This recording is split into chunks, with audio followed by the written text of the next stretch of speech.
Hey, welcome. I'd like to welcome all of you to the PhD dissertation defense of Jay Silver. For those who don't know me, I'm Mitch Resnick. I'm Jay's advisor here at the Media Lab. We also have the committee members for the dissertation, Neri Oxman and Dr. McCott. I appreciate their serving on the committee. And maybe I'll start. Earlier today, there was a bit of confusion because I was in Linda Peterson's office. She's the administrator for the academic program here at the Media Lab. And she told me she just got a phone call from the MIT registrar who said they had received the information from Jay about submitting his dissertation. But they said it came in with a co-author listed, which is a little unusual, had a co-author of M Nature. And the registrar's office said they weren't able to accept Mother Nature as a co-author. So, although Jay did want to credit this, I'm afraid the MIT registrar's office wouldn't allow it. This is a true story. And for me, it was an indication of the way Jay sometimes, can't quite be contained within the systems and communities he's part of. He's always pushing the boundaries. And I think within our research group at MIT, sometimes Jay's pushing the boundaries, and I think we're all better off for it. I think it's been happening for about a decade now. I went back and looked at my email archive, and I found that Jay's first email to me was almost exactly 10 years ago. It was on September 21st, 2004, almost exactly 10 years ago. And he just arrived at MIT and was in the computer science department. Was starting to look around because he didn't feel quite at home there. Was looking for other places where he was looking for a place where he felt he could make more of a difference in the world, to do things that felt more connected with the things that were most important to him. And I really appreciate the fact they did reach out. And we did some back and forth, and then actually later that year he took a course that I taught. And that's when I think we really made a connection. It was right when 2004, we just started to work on our Scratch software. The ultimate think about it was released to the world in 2007. And at the early stages, we had some sense of direction we wanted to go with Scratch. And we had a sense of the type of project we wanted to support. And in fact, we didn't really know exactly how to create. We had this image of people mixing media together in creative expression, but we didn't know how to create what it is that we were envisioning. And Jay in that course started to produce projects, and when I saw them, I said, this is what we were imagining. This is what we had in our head, but we weren't able to create. And so I knew that there was sort of a special bond here, and Jay then came and joined our research group, and we've been working together for most of the last decade. He's been away for the last couple of years, as he'll probably talk about, pursuing other things, but it's great that he's now sort of finishing up his dissertation work. And I think in a dissertation, from the point of view of an advisor, one sees as really a success when you have a student who's able to produce things that really help you as an advisor see things in new ways and rethink things in new ways. And I think that's definitely been true with Jay. As he's continued to push the boundaries, he's definitely helped me and I think many other people see things in new ways. I think it's appropriate, as you'll hear in his dissertation, he's trying to create tools that help people re-see the world around them. And I think Jay himself is helping people see the world in new ways. So with that, I'll hand off to Jay. Not too much applause. I've been known to dance in correlation with applause. So like Mitch said, really this was a collaboration with, I don't know, everyone I've ever met. But I just put, 2 years ago, I put some of my projects on the slide, and then I tried to figure out who helped me the most with that project, or something like that. I tried to just put one name on each thing. And some of the people on here are in the audience. Jeff Lieberman's there, Eric Rosenbaum's here, Karen Brennan's there. And then I tried to see how those projects led to each other or contributed to each other. And then I realized every project I've done is almost influenced by, I don't know, 10 people directly and hundreds of people indirectly. And so my thank you list can't fit on the slide, but that's also why I didn't feel right leaving the co-author totally blank, like Mitch said. And I really was being serious, but I get that you're supposed to have single authorship on a PhD thesis, but it just isn't true. That's just not how it works. OK, so before I start, my brother wrote me a song this morning. Maybe it'll work. Actually, PowerPoint doesn't really like to play sounds. Oh, there we go. I'm only going to play 10 seconds.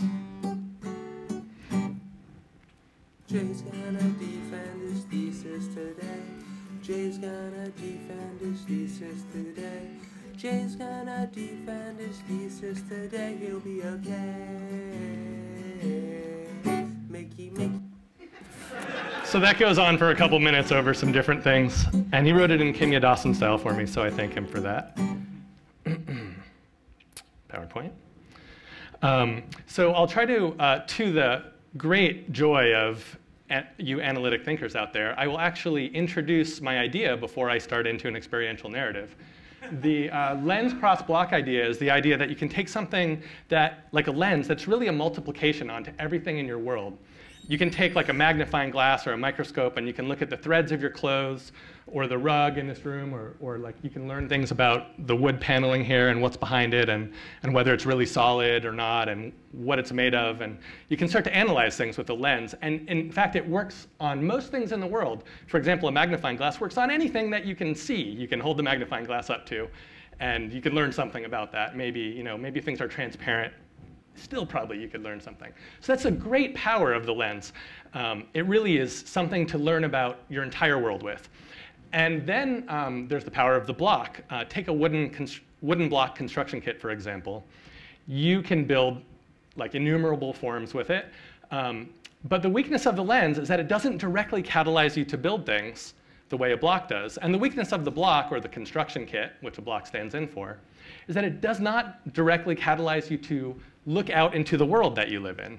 You could be building with some construction kit that comes in a box, and you're building with it, and you could be in any room in the world, any city in the world, and it doesn't matter. But if you have your lens, it matters where you are, and what you're investigating could be all around you. So I'm trying to take the best of those things and combine them so that you learn to see the world around you, like you would with a lens, but see it as something you can build with. See it as your construction kit itself. And that is what I hope people can see the world and you as a viewpoint, the world as if it were a construction kit. So I'll explain that several more times. If you see an object in the world, you might use no tool at all, or your eye, or whatever, same thing, no tool. And then if you re-see it, you might use like an X-ray or a magnifying glass or like even a technique. It doesn't have to be a tool. A technique, let's take cross-sections of things and learn something about them. And if you make something, well, you could make it with a traditional construction kit. Here we have like a marble block and a mallet and a chisel. And this is a construction kit, standed in for here by a block. Well, you can make something that way. But none of these things is what this thesis is about. Even though I would say like this and this are interesting, maybe the one on the left not so much.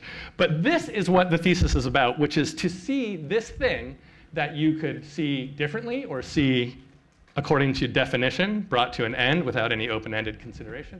To see that thing as something you can build with. In this case, we're building by carving, but you can build lots of ways with every object in the world.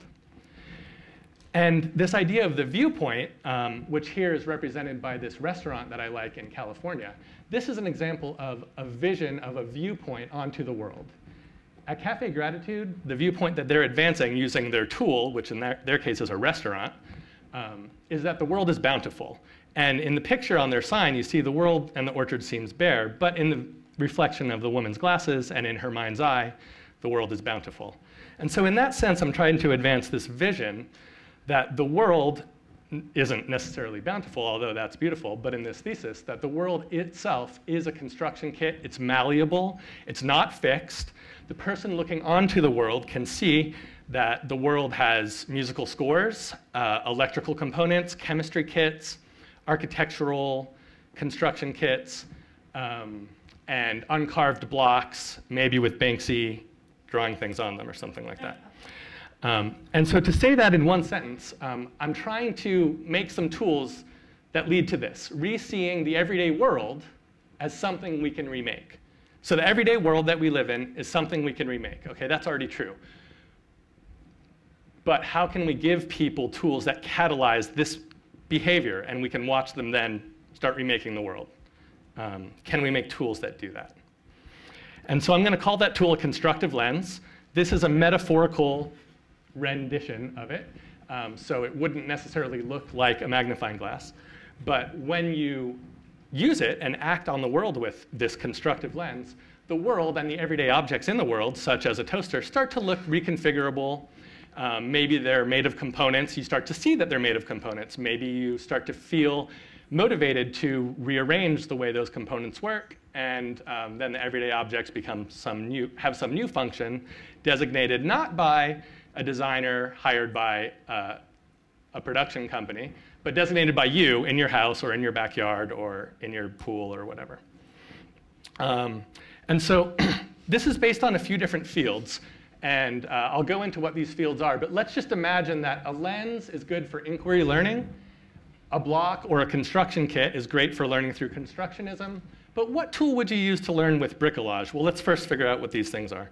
So inquiry-based learning is like learning by asking questions. It's experiential. It's an interaction with the environment. And Eleanor Duckworth's book is called The Having of Wonderful Ideas. And I would say she's an inquiry-based learner, well, also like a Freirean learner, but anyways. But the name of her book is telling, The Having of Wonderful Ideas. It's not the enacting of those ideas, and people do enact them as they have them. But I think there's something about inquiry that does not lead to direct rebuilding and direct construction, as focused as some other fields could. Now, constructionism does lead to that type of building directly. And constructionism is defined, as best as I can say it, for me, that you learn best when you're building projects that you personally care about. And so constructionism puts forth all these construction kits that you can build things with.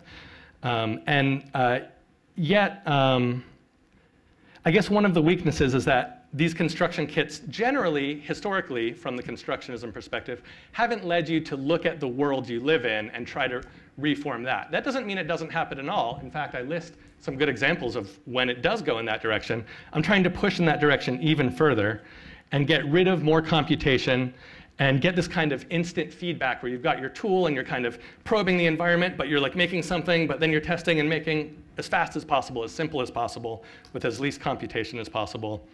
And that kind of, these combination of these two fields kind of leads to this idea for me of bricolage, like constructionism and inquiry kind of happening at the same time. But there really is no tool for bricolage, like maybe a trash pile, but you can't give someone a trash pile. It negates the fact that it's a trash pile. You have to discover a trash pile and collect it and keep it around and become familiar with it and love the little pieces of it and know where all the parts are. And so, you know, in a sense, bricolage defies the need for a tool. And yet, I wonder if we can introduce tools that would cause things like this to happen. And so I'm proposing that we can introduce a tool that would be appropriate for this field of repurposing everyday objects. So about 9 years ago, I was on a nature walk in Kenburn Orchards that actually Magic Seth put together through Roz Picard's group. And we had this young guide, he was 19, and obviously he didn't know more than me because I was like 25. So I had that on top of him, plus I was an engineer. And he was showing us around doing bird calls, and I was like, oh, I don't know why I would want to do a bird call, but whatever. He said they were answering him back, and he was like starting fires with, without a lighter, and I'm like, well, I have a lighter, so again, not impressed.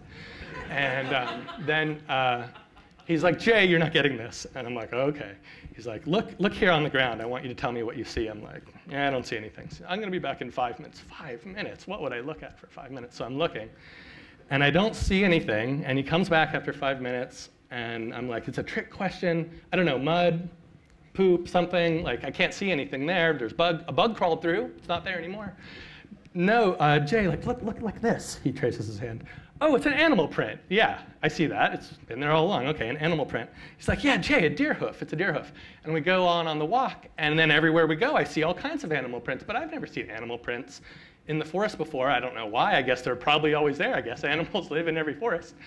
And so I wondered, what else am I not seeing that's just been there all along? Really, our attention is focused.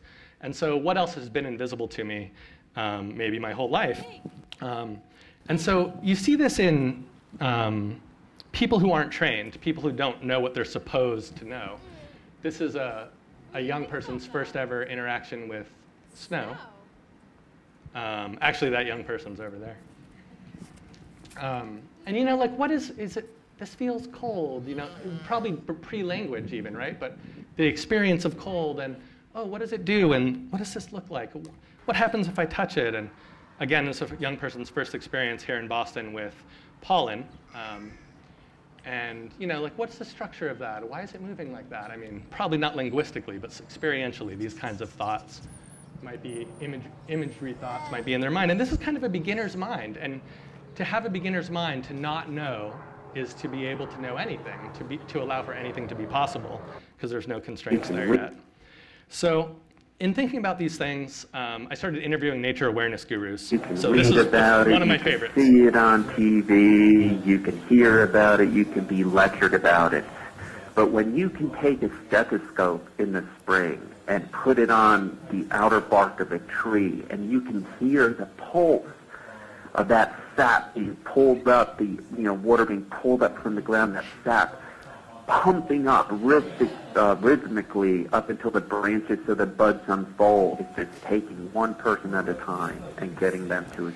So like I emailed Mitch and said, I gotta have help doing research at MIT. No one's doing this. I also found Anne Spirn, who was doing research on this kind of stuff, seeing the city as if it was nature, because it was cool to do the nature walk, and the nature awareness gurus taught me a lot of things, but I lived in the city, and I needed to see the city as if it was nature.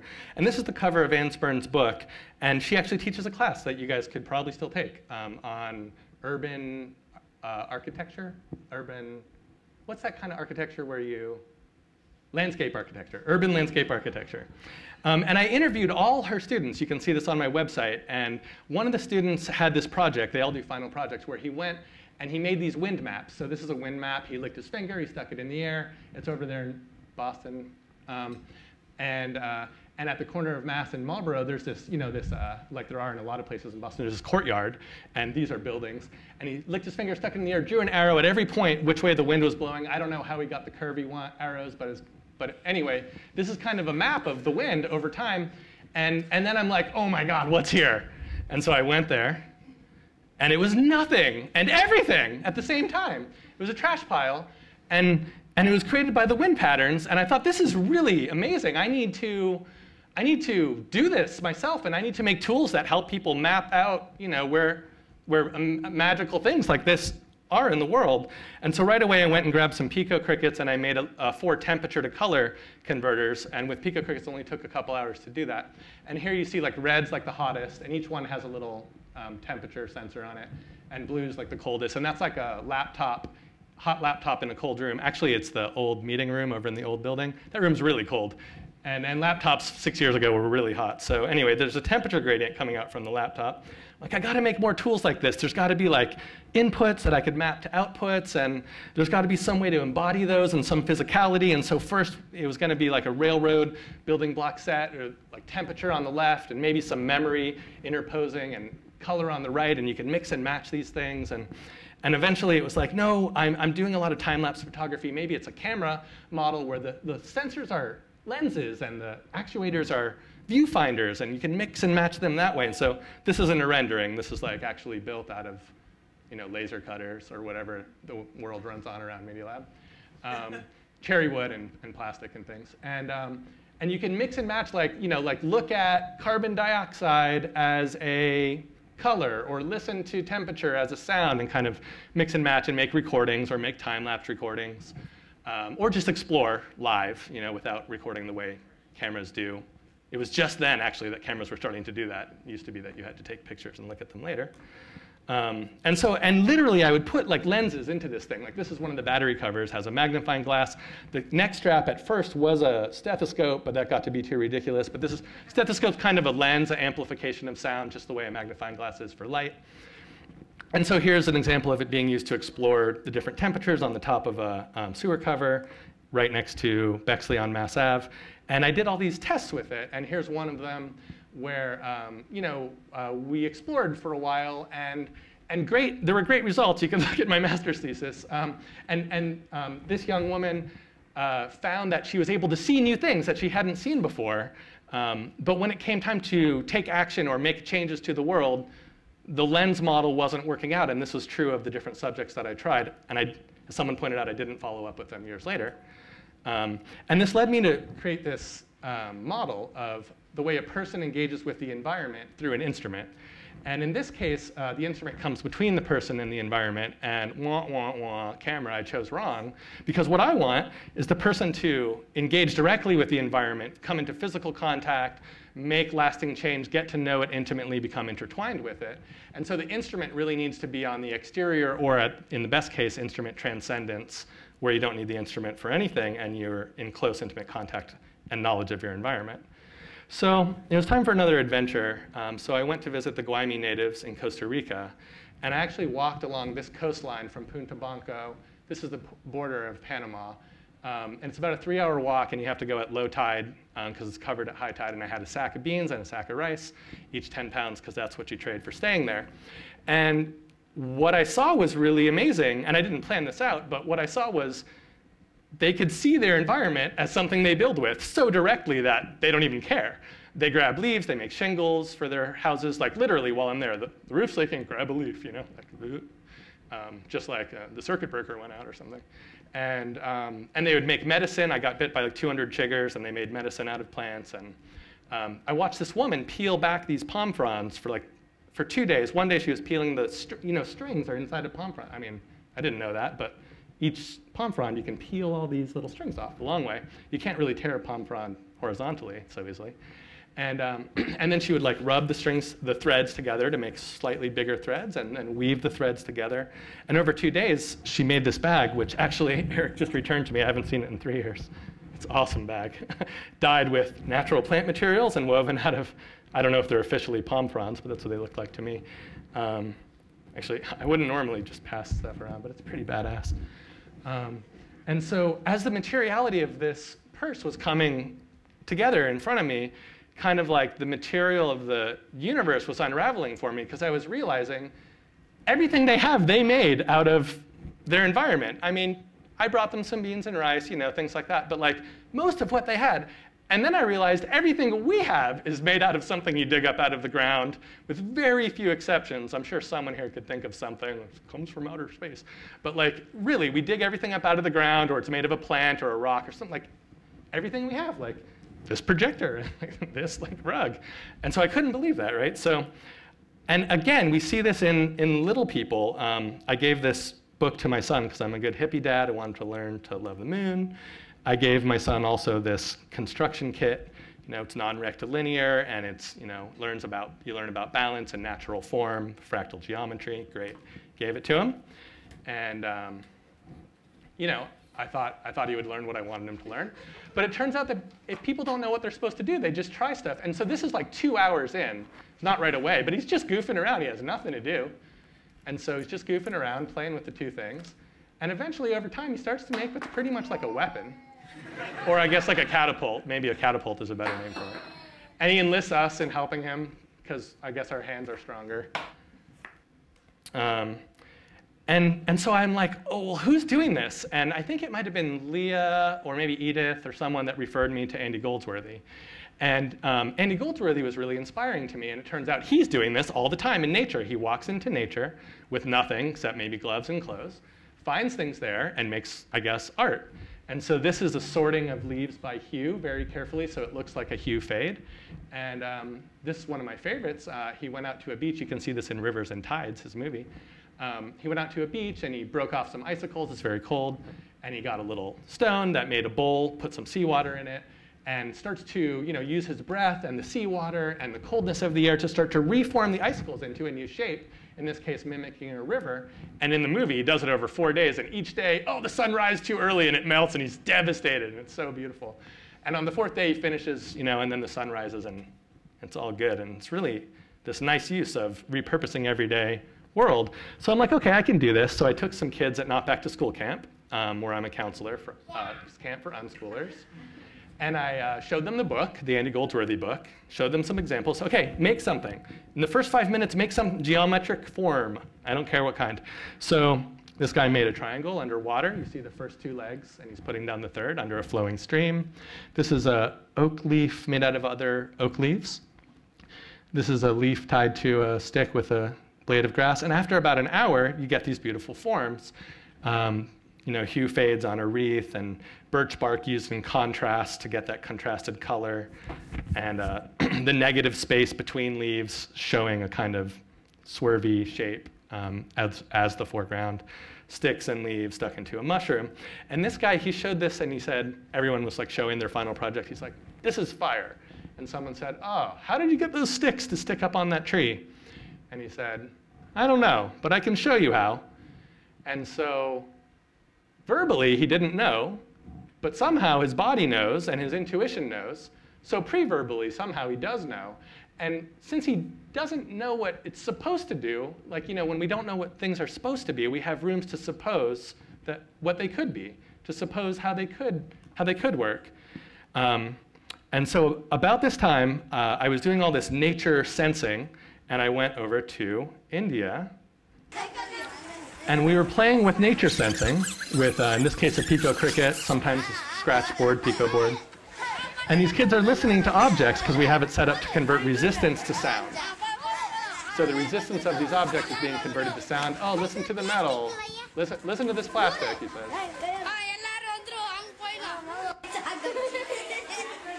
Just goofing around, touching the probes. And actually, the next day, we had a new circuit. I'll tell you about it in a minute. They're dipping it into plant soil. 2 separate pots. Somehow there's conductivity between the 2 separate pots. That was surprising to me at first. Turns out clay pots are permeable and concrete's conductive and asphalt isn't, and all these other things that I learned. The sound of flowers, et cetera, et cetera. And so I took this circuit, right, that they were using, and I hacksawed off the piano part, because this is really a piano circuit. You're supposed to touch a metal wand to the metal keys of the piano, and it connects a circuit, and it plays different sounds. Well, while I was making that, and Evelyn is here, and I don't know if you were awake or not at the time, but so like probably you were awake without wanting to be because it was beeping so much. I spilled some doll on it, and I eventually realized, like, hey, this thing squeaks without the metal wand. It's actually, you just bridge the resistance with anything in the world that's resistive. So we got rid of the piano part, and then it was working kind of like a pico cricket, but kind of in tighter iterations with louder sounds and higher sensitivity. And I took a cue from the Indian kids and cut apart the plastic bottle and made a little curious caterpillar where the 2 antennas could touch to things and you could listen to them. And so at this point, we've basically got, as Feldmeyer knows, a 555 timer in astable mode with one of the resistors replaced by stuff like people and the world and things like that. So it's an old circuit. We're just taking a resistor out and we're saying, let's touch it to things. Even that's not totally original. And over time, we started putting it on a pencil because graphite's conductive, which I learned from Jeff Lieberman sitting right there.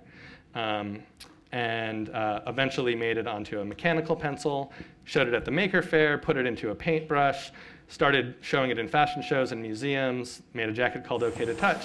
And what I realized in me inventing all these things is that this thing is an invention kit, and I should give it to other people and let them invent things with it. So with Lamore Freed, we put it on the market as an invention kit. This thing isn't a squeaky circuit. You can invent things with it. And we made this video of what you can do with it. So you can attach it to pencils. You can take it right off the pencil, hook it up to a paintbrush, regular paintbrush. And water conducts electricity, so you can get varying sounds through your body and through the water and through the tip of the brush. Leather is a great conductor. I'm sorry, Mitch, I've been using your blue couches for years as conductors, substrates for water. And the kitchen sink in the old kitchen here at Media Lab. The metal is conductive, flowing water is conductive, which I first learned with Neri, with you, going to see Jeff's show. I was playing with the sink. I didn't know flowing water would be conductive before that moment, actually.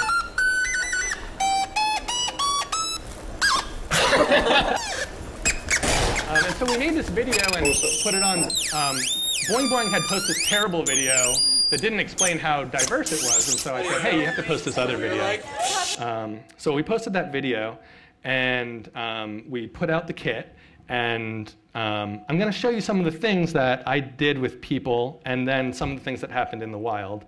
So these are 6 of the 19 workshops I ran with Drawdio, represented by just one picture each here. And I'll just show some examples from them. This is the National Taiwan Museum of Fine Arts. This young woman made a mushroom organ with hot glue and resistors and electrical tape. And at that same workshop, this young man made a kind of parallel circuit where you could touch a number of different things and get a lot of different sounds going. The Muffinator, who's sitting back there, actually made this at an MIT IAP workshop. It's called, what is it called? Stradio. Oh yes, Stradio. And as you drink through the straw, the different resistors in the resistor ladder are bridged, and the different sounds, unlike the straw in the video, which had a continuous flow of water, this jumped a pitch every time you got a little higher. And this is the hula looper made at Not Back to School Camp. And I'll explain that a little bit more about that. Let's see, do I have a video of that? Okay. So here it is in action. This person is decided to be named. Her name is Claire. And she was 15 at the time, and her collaborator, Isaac, who just went off screen. And right here we have 3 different pitches hooked to her shirt with 3 different pairs of copper tape being bridged by the hula hoop, which has copper tape on the inside of it. So you hear 3 different sounds. And in the thesis, I put the entire dialogue, which is about 10 minutes. So this is about, I don't know, 50 seconds worth of the interaction. And one interesting thing that happened was this wasn't part of the planned workshop. This is people who, after the workshop, were like, hey, I was doing something else, I want to participate. And so it's this beautiful open, I call it what I end up calling open prologued. It wasn't planned that this would happen this way. So some interesting things you see are like some ideation in green, and different forms of appreciation, very natural forms of people flowing in and out with up to 12 onlookers at different times through the 10 minutes. Appreciation, that sounds like psh, and things like that people were saying. And you also see things that I think, like when Isaac was making this in pink, he's like making this, and this is like 8/10 of the way through, and he's like, wow, people are really appreciating this, and oh, we really love hula hoops here. Like the hula hoop wasn't something I brought. They make their own hula hoops. Hula hoops are part of the culture. So it has this huge, it's a huge, like, it's important. It's like, at Media Lab, it would be like a laptop or something. It's like hula hoops. We do everything with those. We email each other with those. So it's a really important thing. And so Isaac's like, wow, I made this happen. He didn't say it so loud, but it was caught on audio. And he's just reflecting on it. And also they discuss, who deserves credit for what, and I thought that was nice. And all this is happening in this free-flowing way. And so later I interviewed Claire again, a couple years later, actually. I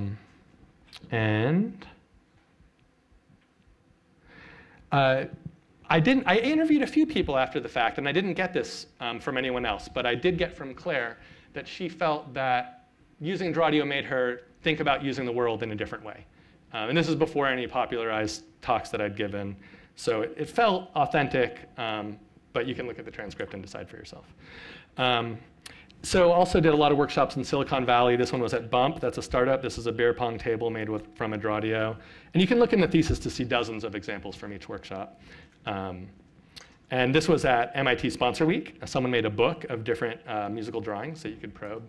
And at Intel, this engineer made a field of copper tape that a vibrobot could walk over and make different sounds depending on where it touched. And out in the wild also, we saw hundreds of things out in the wild, roughly. On the left is a synthesizer, and on the right is a musical puppet. And they were made by professional designers in this case, using Draudio. And so what you start to get is a little bit of an idea that the world could be seen as a circuit, or maybe as a resistor. Depends how you look at it. But in this case, I've drawn a conductive path through the world. That's my circuit diagram. Always put people in your circuit diagram. And so replacing from before, you can kind of see how the circuit diagram includes the world. So world as circuit, well, it turns out at Media Lab, we have something that's a lot like that. We have this thing that I was really inspired by that you guys have all seen called IO-Brush. And in Kimiko's thesis, well, let me not get ahead of myself. This is awesome. You grab swatches from the everyday world and use them as paint. So you don't have paint, you start with nothing. You have to go get paint, and you get images, in this case video, and you can do cool stuff with it. And so in this case, her thesis was called World as Palette, meaning the world is a place where you go get paint from, because that's what a palette is, a place where you go get your paint from. So world as palette, that was the topic of her thesis. And I very much liked the concept and the video representation and the thesis topic. And so I started to wonder, if I'm doing world as circuit, she's doing world as palette, is there this whole thing, world as this, world as that? And can you actually generalize it to be world as construction kit? And so the first time I got that into a kind of a chart, it looked like this. And this chart is to help you, like make world as, whatever, palette, garden, dance, theater, whatever it is, whatever your expressive form is. So the rule that I made is you take your construction kit and you break it up into components. Yeah, not everything is going to fit perfectly, but whatever. Let's see what happens. So you've got loose parts, tools, and substrates. Every construction kit fits into those 3 categories if you force it hard enough. And let's take a paint kit, which Kimiko was using, and let's look at the paint, the brush, and the canvas, because I'd say if you're going to do traditional painting, probably you're going to have those 3 things. And I made a rule that says, OK, take one of those things away. Take away the paint. OK, here's your painting kit, beginner painter. But you don't have paint anymore. You have to go find it now. And so someone might scavenge around and find some berries and smush them up, or mix something with oil, or use a blender, or mix Cheerios with Elmer's glue. And you start to get these different paints that emerge. And that's kind of a non-technological world as palette or world as paint. And you can do this with all the components. Take away the brush. OK, well, what could we use as a brush? Well, my wife used to teach this creative arts class in preschool where you use spaghetti and race cars and whatever toys are in the room become the brush. And you dip them in the paint and you draw with them. And so you take away the canvas, and that kind of predicts the world of graffiti or maybe tattoo art or whatever it is. Now you're painting on, you go find things. Paint a rock. It's fun. Do it. And you can put this into the digital world too, and with paint, to some degree, this is already the case. And paint is, in a sense, one of the prototypical expressivity kits, one of the prototypical art forms. So you take away the paint, as you already saw, you get I/O brush. You take away the brush, well, maybe you use light emitting objects or light reflecting objects as your brush, as in the case with light painting, with long exposure photography. Or you use your strong projector, your laser projector. And so, so there's a rule there. So turn your if you want your construction kit or your art kit, which I'm just going to piss off all the artists and say, that's a construction kit right now, because I'm trying to think about it that way. And you just make it be a construction kit with those components. And then take one of them away and say you have to find it in the world. And then do you have world as gardening kit? You have to see if that works. But that's the idea. And then I went to, like some traditional kits, for example, Lego's a traditional building kit. And I found that actually Lego's pretty closed, what I would call closed. And closed in the sense that it interacts and interoperates with itself really, really well. It only has like one simple rule, maybe 2. Push to connect, pull to disconnect. That'll get you pretty far. And so it's amazingly interoperable. And in fact, they pride themselves on system and play and interoperability within their system. But rarely, if ever, have I seen Lego, by design, on purpose, encourage people to take their Legos and mix them with the world they live in. And so I thought, OK, well, here's some simple ways. Make one that floats. Make one that has an eyelet so you can tie it to things. Give it a suction cup so you can put it on your window. Make it sticky. Make it so it snaps to other objects. And since then, people have made Lego interoperability kits to other construction kits, or make a little pocket that you can insert printouts from your printer, put little pictures in with it. Just like make it so that it expects that the world exists, because the world exists outside of the Lego system. So when you design your kits, treat it as part of a whole system. And so these are some suggestions which I later formalized to turn into methodologies for opening traditionally closed kits. And I also noticed in doing this that everyone's talking about open-ended projects, and only recently, and as Mitch points out, really not everybody is talking about it. But I wish everybody was. And now if you talk to a teacher about an open-ended project versus 10 years ago, instead of them being like, I don't know, they're like, I want to do it. How do we do it? They're on board usually. So the world's gone a long way. But what you have to notice is that it's not just the end of a project that can be non-single pointed. Every part of a project has a chance for being open. And you wouldn't want every part of a project to be open. But let's take a look at open beginning, for example. Well, I'm saying this means you don't know what materials you're starting with. Okay? Let's look at open epilogue. Well, what happens when the project's done? Is that just then what does it go in the trash can and disappears or something? No, like projects have a lifespan. And so what normally people call open-ended doesn't include the epilogue of a project. But you can decide whether or not a project should be placed somewhere and live on.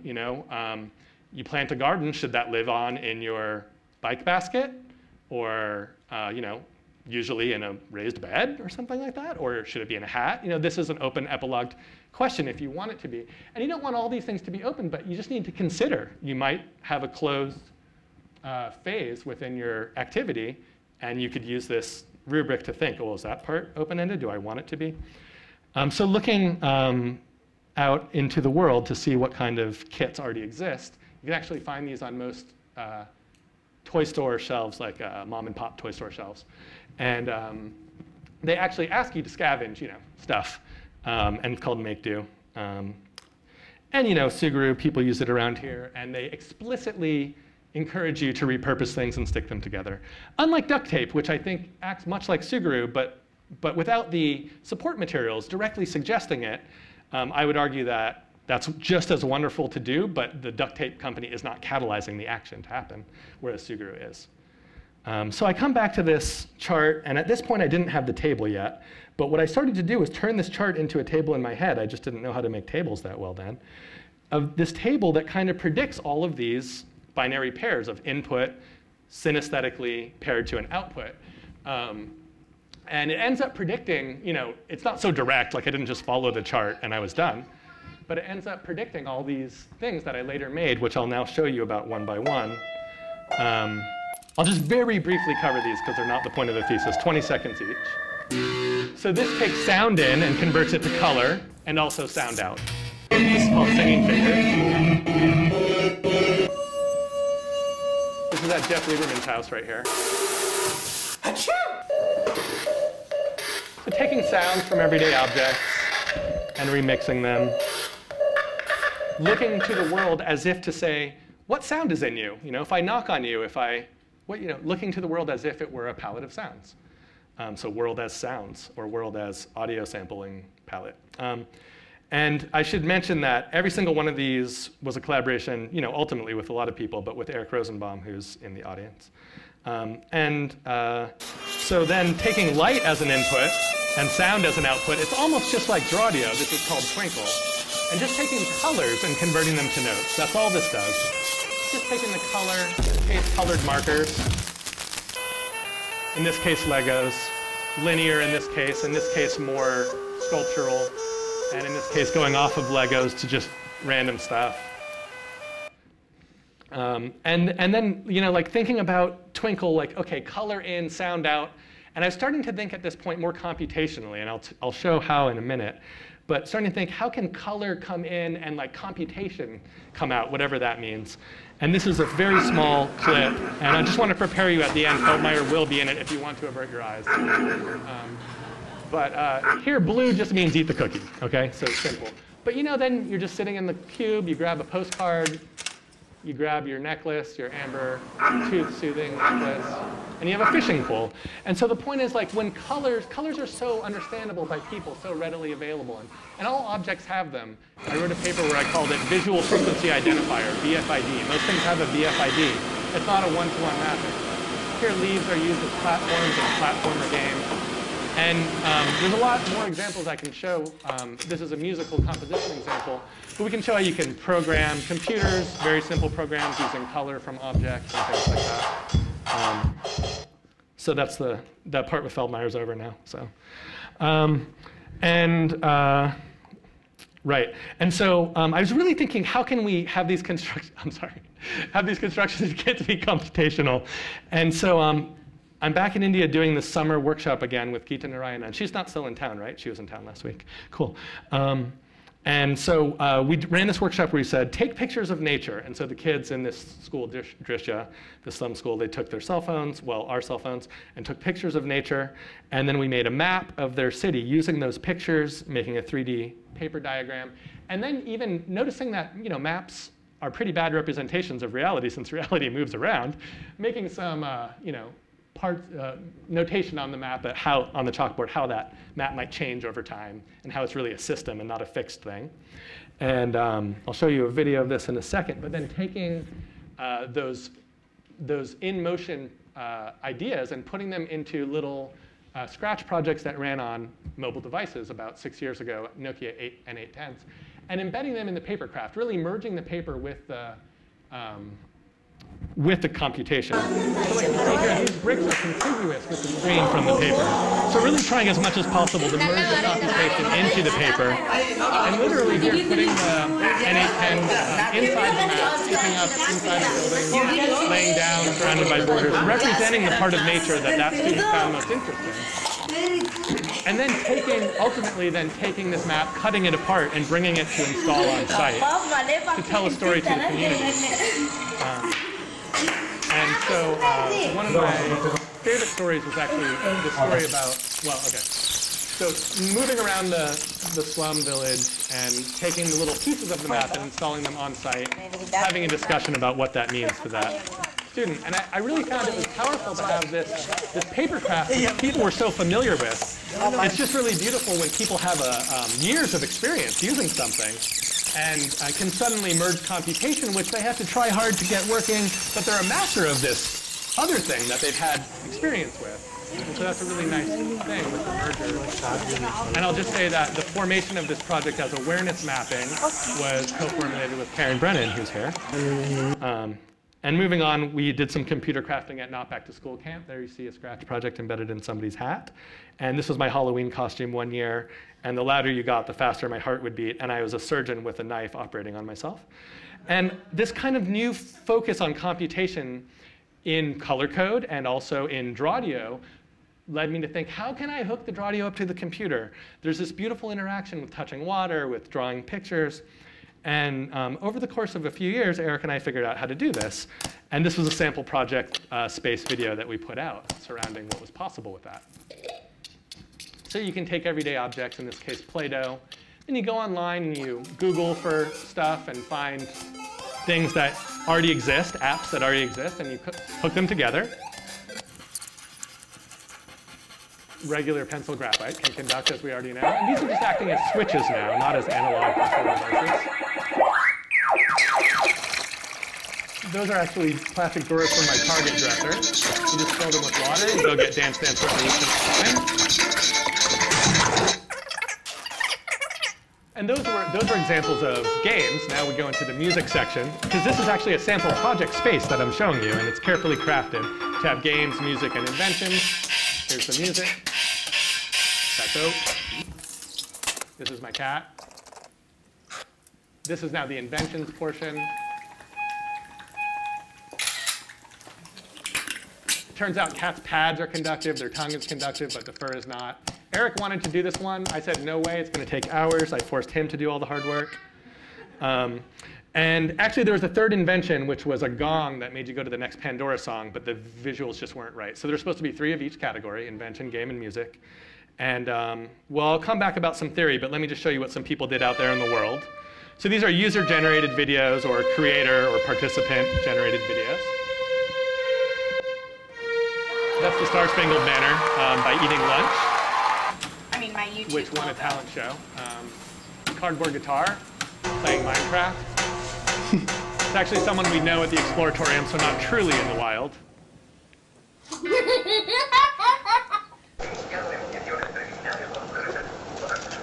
Again, showing the conductivity of the cat, mostly near the mouth and feet area, a little bit on the ears. This is a musical dinner that someone did. There's like a 10-hour video of this online somewhere. We'll be having a complete viewing of it after the thesis. This guy was saying, hey, I can't buy one of these bass guitars, it's too expensive, and he did this beautiful performance with it. I don't really understand how sawdust was conductive in the middle there. I'm pretty sure it's sawdust. Could be something else. Maybe they were wet. Just taking some junk. That's a clear example of junk. This was actually in a workshop with Makey Makey. And this was in the wild. This is an advertising agency. There's actually a lot of advertising agencies using this. I think it's, we called it karaoke. I forget what they called it. This is not And so I felt it was a nice one to include. I don't know if I advocate this, but it was interesting.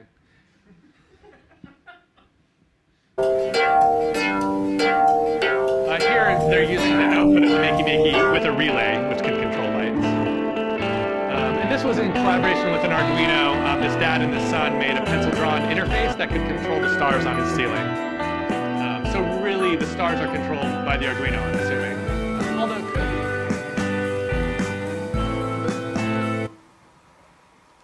And just some interesting design projects. I think this was a student design project. This actually got more than 1 million views. This is a popular DJ named J-Views redoing Teardrop by Massive Attack. And really showed real skill in putting the video together in a really nice way. This guy's got a 5-minute video trying to figure out how to get that to work. It's pretty good. And then just one more that I want to show. It's actually my favorite advertising video. I think it's because I have an obsession with food and I'm addicted to food. But I also really like dipping sauce. I think it's truly an innovation. This is the Pizza Hut commercial that someone made with Makey. If anyone wants to, I'll be here for a week. If you want to eat pizza with dipping sauce, I'll pay for it. And so kind of just wrapping up some of these ideas, some of these things where, like with the open Lego kit, where you're or with the Makey or any of these things, where you're taking materials and bringing them into your construction kit. That's what I call importing. And I have a number of strategies for that. And whenever you take something from your construction kit and put it out in the world to live on, I call that exporting. And you're familiar with that from software. And good software can import as much as possible, probably, at least in the advanced options, and can probably export to a lot of mediums. If you can't export to YouTube and you have a video program, it's not very helpful because you want your video to live in various ways out in the world.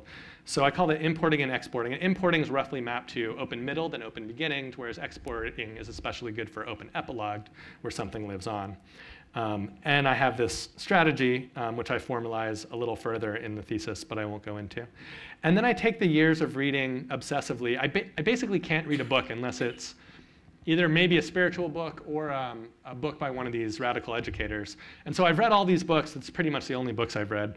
And so I tried to put down my best design advice from, if you could take a person's entire work and convert it into a sentence or something, so because you're working on your tool and you're like, I need advice.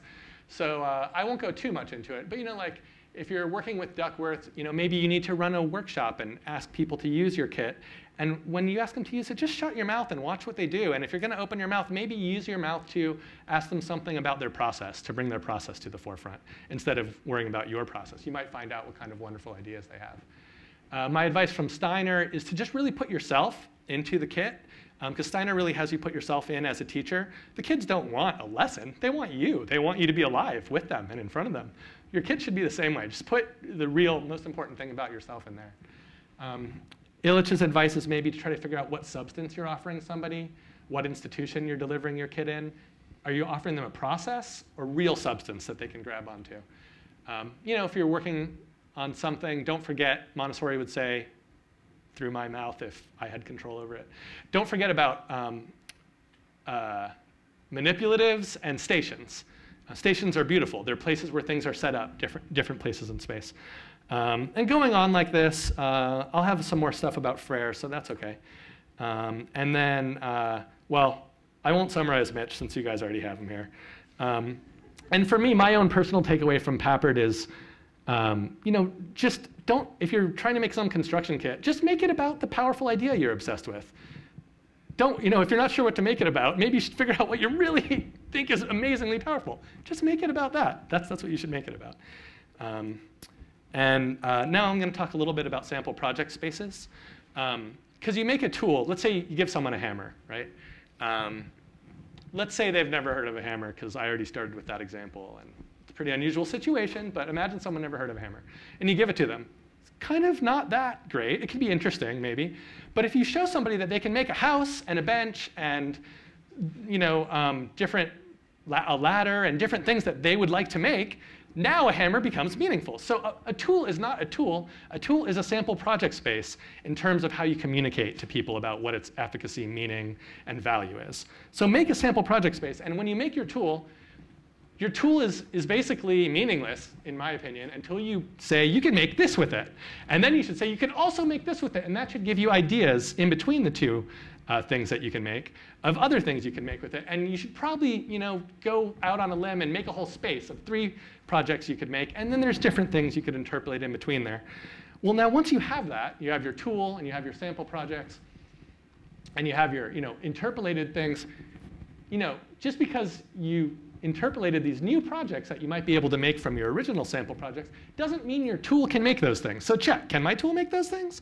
If not, do I need to add something to the tool? But if I add something, does that make it more complicated? And it leads to this sample space versus maybe being more simple and leading to this sample space. And is it worth the extra complication? Because you want the maximal kind of diversity and empowerment for the kind of minimal attention, focus, energy, barrier to entry, that kind of thing. So ask yourself that and repeat. And so I guess I'm saying that the sample project space is almost like its own domain. In electrical engineering, which I had the lovely experience of spending 7 years studying, on the top left you see a picture of Twinkle, Twinkle, Little Star in the time domain, and it's kind of blurry. But even if it wasn't, you probably wouldn't get much out of that if you're the average person. This on the right is a spectrogram made with MATLAB of Twinkle, Twinkle, Little Star without any noise. And it actually has real good information in it. And so the point is, when you switch domains, you can see things in a totally different way that you couldn't see them before. And I guess I'm saying that if I show you this and you know nothing about it, it kind of doesn't mean anything. But if I show you this, or maybe the video that's associated with this, that tells you what this tool is all about. And I call that the sample project domain. And it's really important, and you should never undersell it. You should, here's the Drawdio video splayed out into images. This is the sample project space that I offered before people offered me anything back. Here's the back of the Makey Makey, the first Makey Makey box I ever made. What does it have on it? Well, it doesn't have a Makey Makey. It has the sample projects that you can do, because that's well, actually does have a Makey Makey. Busted. The front of the new Makey Makey box has this sample project on the front, and on the back it's all sample projects, 3 examples that you can see. Because that's what this thing is. And in fact, it highlights these bananas popping up. Well, I said, we should highlight the circuit. And the designer on this project said, don't highlight the circuit. Makey Makey's all about the stuff you repurpose. And I'm like, oh, you just beat me at my own game. That's great. You're right. So we put bananas sticking up, cardboard bananas. And even in the instruction manual, right? So at the beginning of the instruction manual, fine. Show the tools. And then, here's a complete project example with no words. And then just start. These are instructions, right? But it turns out that it's actually instructions to build a project. So in the process of doing that, of kind of giving you step-by-steps, you're actually giving an example project, again, using the sample project space. And then in the instructions comes 3 examples of 3 projects you can build, all the while teaching you things like you can make an aluminum foil wrist strap, and you can use the back of the board in addition to the front of the board. But that's not how it's splayed out. It's splayed out in a narrative anyways. So your sample project space, just never stop using it.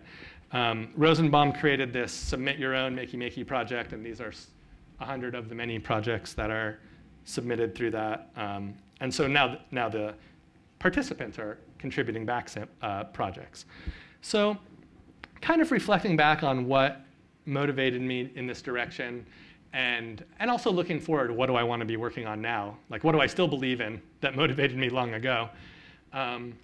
I look at Gardner, and we all know about his 7 intelligences and stuff, but he wrote more books after that. And there's more intelligences, even the 7 was considered a lot. Wow, there's more than math. But and so he added these, but I'd say there's even more than that. So think about what you think an intelligence is, and I think about what I think an intelligence is. And actually, these 2 take me a long way.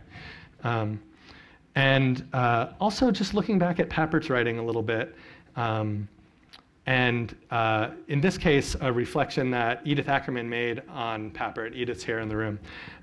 Just thinking about how Papert, maybe versus Piaget, views his child. And this really resonates with me, kind of for the very sake of feeling at one with them, right? So just really considering that child as a beautiful moment. And a little bit further, this is direct from Papert now. He talks about what he calls, in the methetics, and the word math means the study of learning. Is that right, Nagel and Mitch? I think math comes from Latin, and it means learning. He talks about, in here, really what learning is about, at least in this moment, when he's talking in this particular passage, is connecting. And and he talks about connectionism. And for a long time, before I found this passage, I was looking at interconnectionism and how kind of by interconnecting with your environment, can you learn things about yourself and about the world, kind of as a maybe version of constructionism, or just something I was tossing around. And then I found that passage where he directly states it. Pedagogy of the Oppressed is basically textbook 101 if you're at Harvard Ed. But if you're, and Karen can tell me whether I'm right about that later. If you're at MIT, you might not have read it. It had a big effect on me, and he talks a lot about conscientization. And to me, like, all of the things that I'm making are about this process of conscientization, seeing the invisible boundaries around you, moving past them, being empowered, and hopefully all the work I do would try to resonate with people in a way that makes them kind of see where they could move beyond their limits. So that comes back over and over again for me. And so in the first half of the work at MIT, I was working on reseeing. The second half, a little more on repurposing. And up until now, rebeing has mostly been a kind of personal pursuit, although with Jeff, we did work on one project that directly affected it with tools. So maybe I see some of that in my future, but not for a while. I have some more repurposing to do. And pretty much I feel like conscientization cuts across all of these. So let me just close with a couple of my favorite examples. These were submitted as proposed projects for a design contest that we ran with the Makey Makey. And I really love this diagram that someone submitted. For one thing, it has a person in it, and I think every diagram should have a person in it. But also, this was a 10-year-old designing for his sister, his older sister, for her birthday party. And at her birthday party, she has a trampoline, and she wanted to have a slideshow. And he put that together so that she could control her slideshow from her trampoline. And I just thought that was really empathic, really thoughtful thing for a little brother to do, for an older sister, to kind of put her as the star of the show and to make that, propose to make that for her. And this dad proposed to make for his son a controller, because the controller he had bought for his son who had cerebral palsy and needed different accessibility options wasn't working so well, but it was expensive, and to get it changed would have cost more money. And this wasn't the perfect solution, but he could make one up himself really cheaply. And when the son's hand changed functionality, he could change the controller, that kind of thing.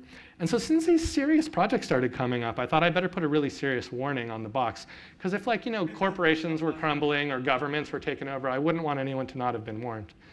And we also just let people know as a little surprise when you open the box that the world is your construction kit. So I urge you, the next time that you're on an escalator and an M&M or something falls out of your pocket, consider maybe that's not really an escalator. Maybe what someone else called it isn't what you have to call it. Maybe it's an M&M surfboard. Maybe take other things out of your pocket. Throw them down on the escalator also. We were in our yard one day, and my son noticed these, what he calls danger flies, and he would run around, make them move when he ran through them. Well, turns out they move when you talk, too. Deep, deep, deep, deep. And I think this next one's a high-pitched one, so I asked Jody to do it for me. So they have all these responses, almost like a graphics equalizer or something, to different audios you play them, so I had to play them a song.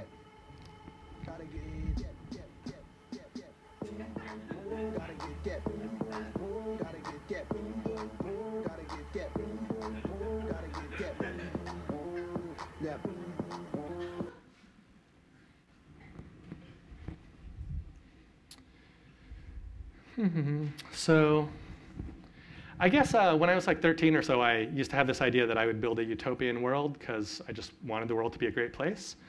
And as I got older, and even in the last few years, what I realized was that the world I want to live in isn't even one that I could build, even if I got everything right.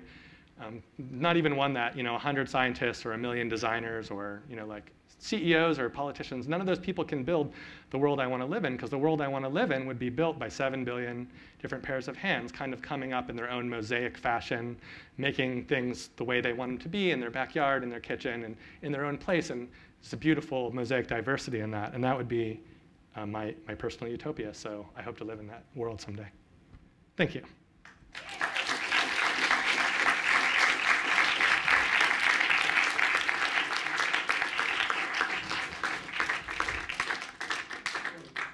We'll open up for questions now, so maybe we'll take like 15 minutes or so for questions.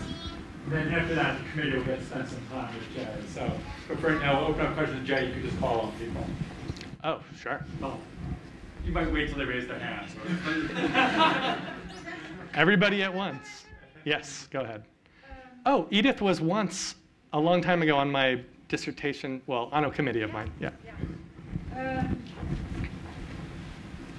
This is beautiful presentation of a long time of research that goes in a direction in which most of us should go much more into, and it has to do with learning to receive the world and not only focusing on the making part, but making in order to gain new insight and looking at things differently in order to make things in different ways, plus the idea of the world as a palette. So I will not expand on why I find this work so important and so fundamental. I am just going to ask you to make clearer to me the only part where I felt you fall a little bit back from your own strength. This idea of the world as a palette, and to take the I/O brush is extraordinary. I think another strong idea in your work is to translate from one sensory domain into the other. Another one is all the inputs and the outputs and the exports and the imports. There is a part about programming and controlling aspects of the world. So the world as a construction kit is a good metaphor. But that's the only moment where I got scared in your talk. Because I hoped that you wouldn't break down the work into components the way other people do it. And Lego is a very good example. It's to think that for anything to be, in a way, calculable, to be computationally available, needs to be broken down into these units, into these atomic units. And I think that your work is extraordinary to me because what you did is to pursue this idea of building a construction kit without units, which is work that actually many people in Lea Bushley's work did. So I don't mean to say that we cannot, decompose the world into atomistic parts and that it's not important to think at what level of detail you're working. But the beauty of this work is that it blurs these boundaries. So in a way, I would like to add to the work as a construction kit without parts. And I was just wondering if you would agree with this idea that it's actually very important, and to just elaborate a little bit more on this notion of taking what, so the idea would be the world exists out there, the world is actually made of parts, but what I focus on is not the parts that anybody can divide in, but it's what I focus. What I focus now becomes the part. So it's tied back again to what we perceive is what we can take as the unit to work with. So it becomes also more psychological. Thank you. Yeah. I don't know if I can remember all the things I thought of while you were talking, but this idea of construction kit, and, yeah, sure. Like the kits are designed to not have to necessarily decompose things into parts, and I actually have a graph in my thesis that shows attention being anti-correlated with number of functions in your tool. And I've tried to pare down the functions to nothing or as little as possible, so you don't go into that cognitive analytical space, or that you don't have to go always into that cognitive analytical space, because actually a balance is important, and maybe we think of inventing and we think of making things maybe too often in our society as being decompositional or analytical, when actually within seconds, if you're working within seconds, you're not working at the cognitive level usually. You're usually using your entire bodily knowledge to intuitively mesh things. And that's why I try to get these design cycles where someone invents something new every 5 seconds, even if it's kind of throwaway, not something special. I think what you point out is like related to like Franken typing, where you just take two things and just smash them together. and you're not worried about really exactly what their parts are. You're like, what if I smash them together like this? Oh, nothing. Oh, like this? Wow, something. And there is a lot in the thesis about synesthesia that I won't go into. But I do like Hannah Perner-Wilson's Kit of No Parts writing, and her and I were collaborating at the time that we were both thinking about kits that didn't have parts from Leah's group. And actually, when Leah was on my committee before she left, she actually had me calling this a creativity kit, not a construction kit. I think as soon as you go creativity kit, you get more of a paint, not blocks feel. And as soon as you have paint, well, I guess paint's probably made of atomic parts, but you're more smearing things and less building things. And in fact, actually, one of Mitch's papers, I think it might have originally had a title floating around like building, well, I forget exactly what it was, but it was building. And Michelle Hulabinka suggested maybe that should be more like sowing seeds. You know, it's more of a farmer metaphor. And as Froebel named kindergarten, child garden, probably the right metaphor for thinking about these complex forms of learning and thought pattern is more about sowing seeds and providing a rich environment. I'll just stop there, but I totally agree. Thank you. Leo. Congrats. It's a great pleasure to be here, listening to you describe so much of the experience. And I wonder how do you represent the social within your toolkit? You know, because you're always acknowledging contributions of everyone. You know, it's always people are so centered or so centered.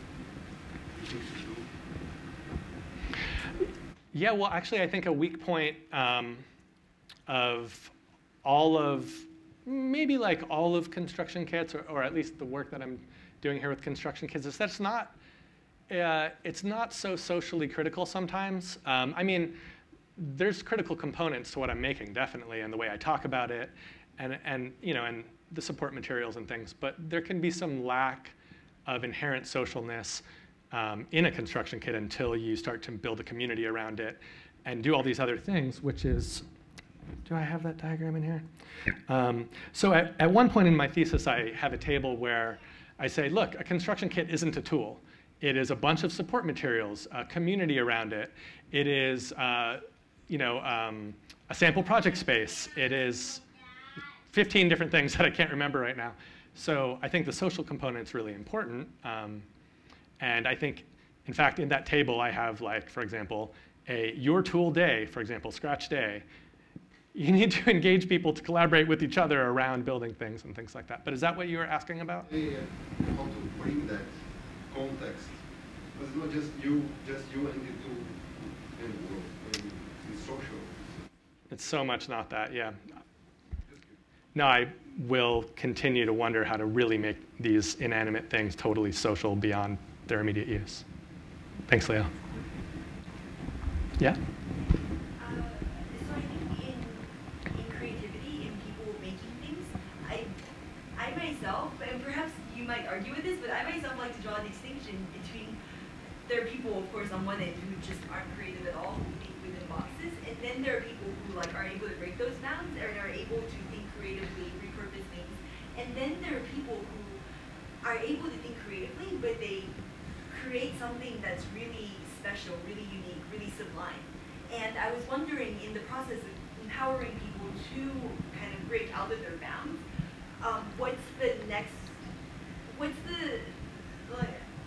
what are your thoughts on getting people to create the sublime? How do they get there? Do they get there? Are there ways to help people get there? I hope when people look at my tool, when people use my tools, that they, you know, like at least half of them, or maybe even all of them, kind of like make these tiny steps towards creating something that nobody else has created, or rather, sorry, to create something that changes the meaning of the world they live in a little bit. So to take an object that has a designated meaning and purpose, which most objects other than maybe nature-made objects tend to have. Your chair has a supposed purpose. Everyone in this room knows what it's supposed to be for, that kind of thing. And then changing that meaning just a little bit. And it doesn't have to be some huge new sublime invention. Even when we saw Isaac having created a hula looper, which I guess is somewhat sublime, but I've seen people create much less, things that seem much less sublime to me, and have this feeling like, oh, wait, I did that. I made a small change. And it's all about these micro evolutions for me. Like someone uses a tool, and changes the world a little bit or repurposes something a little bit and makes something somewhat meaningful, then they have literal proof, experiential proof that they can do things like that. Not someone told them they can or can't, usually can't, but they actually have proof that they've done that before. So I guess my hope is that small, low barrier to entry engagements with this kind of creative, what you might call creative activity, even tiny steps are worth anything because it breaks you beyond the 0 point. But, I mean, do you have any thoughts? And like, nobody's arguing that it's good to give people this barrier of entry. Like, that's all fantastic. But I was just wondering, do you have any thoughts on how to get people to, like, the more advanced levels of creativity where they're making more, you know, like. Mm-hmm. Yeah, I think you could probably make a study of that and try to go for it. I don't think that my stuff directly leads there to most people, but that would be beautiful. I actually think it does, but it's small moments of mini epiphanies. Okay, yeah. And the beautiful example that he gave at the end is to have this thing rolling on the escalator.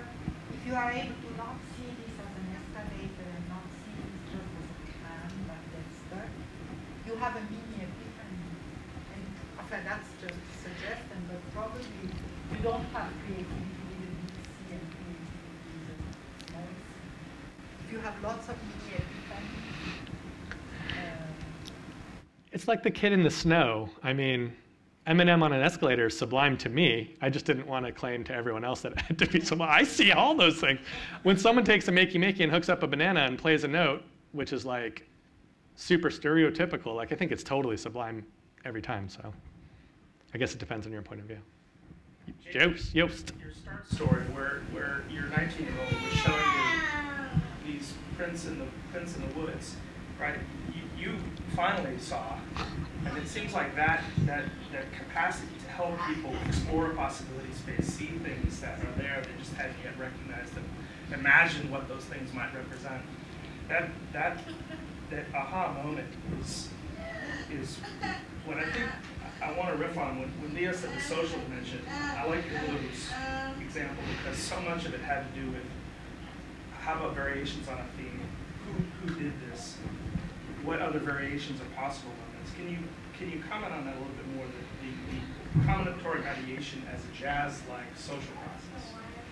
Oh, cool. Well, so I mean, one thing to mention there is that activities and stories and instruction manuals and kind of activity manuals can be as, and like what you're saying, that story that I started with, can be as powerful as any tool, or maybe another way to say that is a tool paired with these types of manuals or these instructions can be especially powerful. A tool by itself has no real direction. It has to have a story with it. It has to have, whatever, like a setting.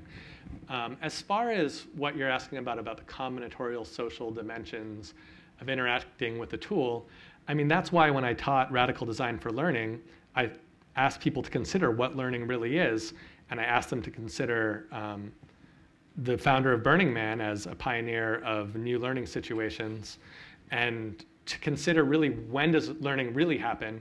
And in the hula hoop example, it was so beautiful. That was not a planned learning experience. I mean, yeah, I was there with the Dradio, and they were there at a camp, so that much was planned. But there's a lot that goes into the camp too, right? Like to create these sacred spaces. I think what you're asking about for me is about creating sacred spaces. And that's why I mentioned festival type experiences before that. But Not Back to School Camp is billed as a gathering for teens, a gathering for unschooled teens. It's not just like a throw together of people hanging out. You have to sign something that says you're not being coerced to attend. All the food is provided, organic and sugar-free and without caffeine and this kind of stuff. You're outdoors. You have a lot of things like media cut out, diet things that are cut out, and a special sacred space where people are generally quite positive and open to new experiences. So to me, that social dimension is almost like temporary intentional community. And how do you create that to make a learning experience? Bakhtiar? So I want to ask you to say a little bit more about when I look at your work and you say how you come from the constructionist tradition, I see the move more toward thinking about interaction. Oh, some people can't hear you too. Yeah. Interaction as a Here, I'll help you. as a tension between interaction and construction. So when you think about that in your design of your tools and materials that go with it, The tension, oh, sorry. Experience, what's the role of interaction for you? And a related question to that is, how do you think about what traditionally in the constructionist literature, the role of the microworlds is as a way of getting access to powerful ideas? What's the equivalent of the microworlds for you? Yeah, good questions. I didn't know if you meant interaction design. What do you mean when you say interaction in construction? By interaction, I mean, let's take the last example you had. You have an escalator coming up. It's already a system that's running, right? So what you have is you introduce something from the world in it, and then you start sort of doing an inquiry as a part of that interaction, right? So this distinction about where the active interaction with that comes into teasing apart whether you're doing inquiry or construction is the thing that I'm asking. Okay, well, my best answer to the first part of the question about interaction, the tension between interaction and construction, is that I do think it's really important to get those iteration between interaction and construction really tight. I mean, ideally they happen simultaneously, but maybe they don't always do that. So really shortening that time, which means simplifying the tool, having the tool be always on. So it's not this tool that you then sample and then, you know, you're developing the film later or something like that's not going to work. Not ideal. And not having something where there's too many modes where you have to figure out what mode do I want to do? Well, that's a question about the tool. Eliminate that. You don't want people inquiring the tool. You want people inquiring the world they live in, according to this theory. And as for the second question about microworlds, I think microworlds, if I understand them right, they're a pretty complex concept.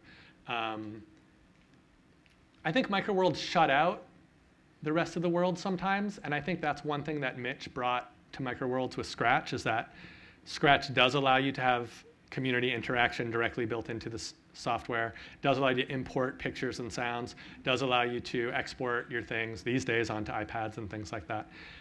But microworlds traditionally seems like so cordoned off, and that's not a bad thing, right? That's how you get to powerful ideas. You want to study recursion, you want to study architectural form, well then gosh darn it, cut everything out, and we'll build things out of wooden blocks, and we'll study computer programming. The microworld is beautiful for focusing on a powerful idea, unless that powerful idea is intertwining with the natural world that you live in which case it doesn't get at that. So, yeah. Hey. One of the things I really like your kits for is to give you the opportunity to viscerally explore the world and build that literacy.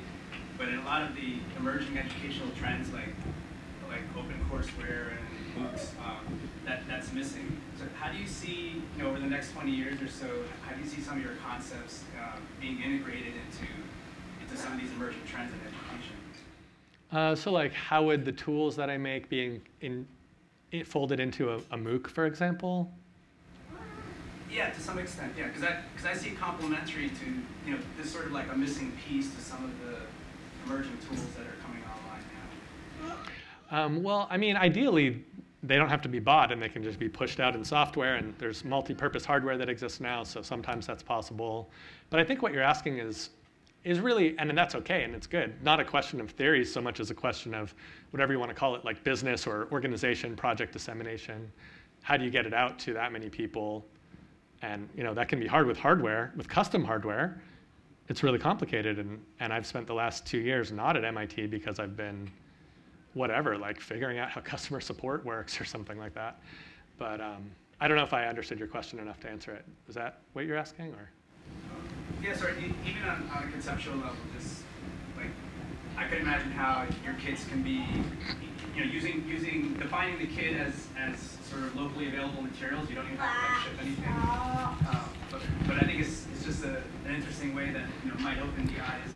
No, that's a great concept. And so that's something I'm excited about. That's where you're writing activity books. And I mean, you read a book like How to Hide Things in Public Spaces. That's a great book. You don't need any tools for that. You just, pop off the top of a metal fence post, put something inside of it. He didn't have to send you anything. All you needed was the book, and books don't have to be made of paper anymore. So I do think that activity kits are as important, if not more important, than the electronics that I'm introducing here. But this is a media lab, and I'm not going to get a PhD for introducing that. But I think it's really powerful and important. I think we're going to wrap up now, because we need to leave some time for committee discussions. I want to thank Jay for helping us over the last hour, and even more so over the last 10 years, help us all think about things in new ways and see the world in new ways.